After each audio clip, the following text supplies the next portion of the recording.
Yo, what's up? I'ma kick it with the line, y'all know. Yo, Slim, can I kick it like that? Here we go.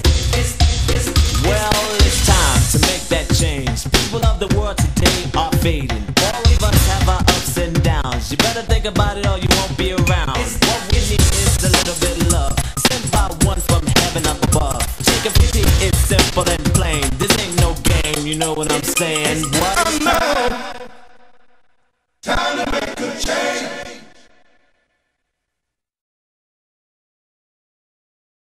Hello everyone, and thank you for joining us on Architects of Change. I'm Elvin Dowling, your host.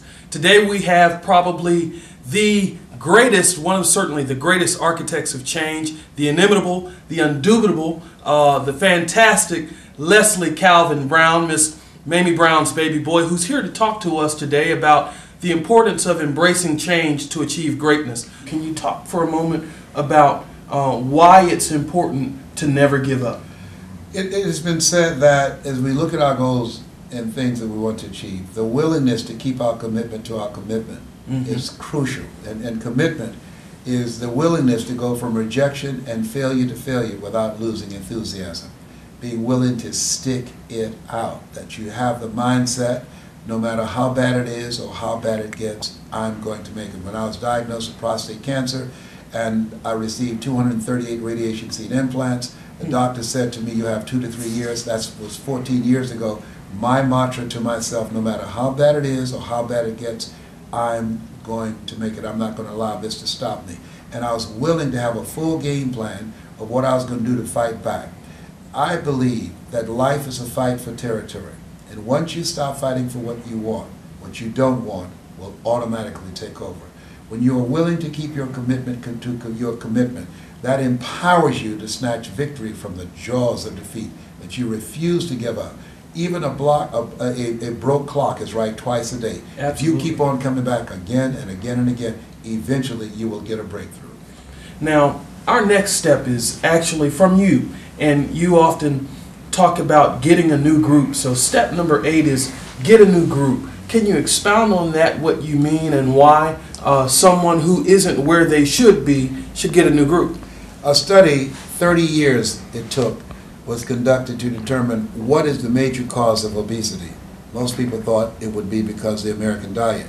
But they found out obesity is communicated mind to mind. That if you have a friend that's overweight, you have a 42% to 161% of being obese yourself because of the influence of that relationship, even if they live in another state. Dr. Dennis Kimbrough said if you are the smartest one in your group, you need to get a new group. MIT did a study that indicated you earn within $2,000 to $3,000 of your closest friends. So what people have to do on a regular basis, number one, and this gentleman just passed who said this, and Jim Rohn, he said, you have to look at your relationships and ask the question, what is this relationship doing to me? Am I becoming a better person? Am I developing myself spiritually, intellectually? Are they an asset or are they a liability? And as you begin to answer those questions, that will give you some choices to make and some decisions that you have to make, because people do rub off on you. They affect how you see yourself. And to me, it boils down to 2 kinds of relationships: toxic relationships and nourishing relationships. Nourishing relationships, they bring the best out of you, they raise the bar on you, they challenge you to get beyond yourself and your comfort zone. And those toxic relationships, they drain you. Those are people, if you never saw them again, it would be too soon. Ladies and gentlemen, you heard from the master himself, Mr. Leslie Calvin Brown, Mrs. Mamie Brown's baby boy, who has helped us to take those 10 steps we need to embrace change and achieve greatness. Les Brown, I thank you for your time. I look forward to working with you. Ladies and gentlemen, a true architect of change. I know.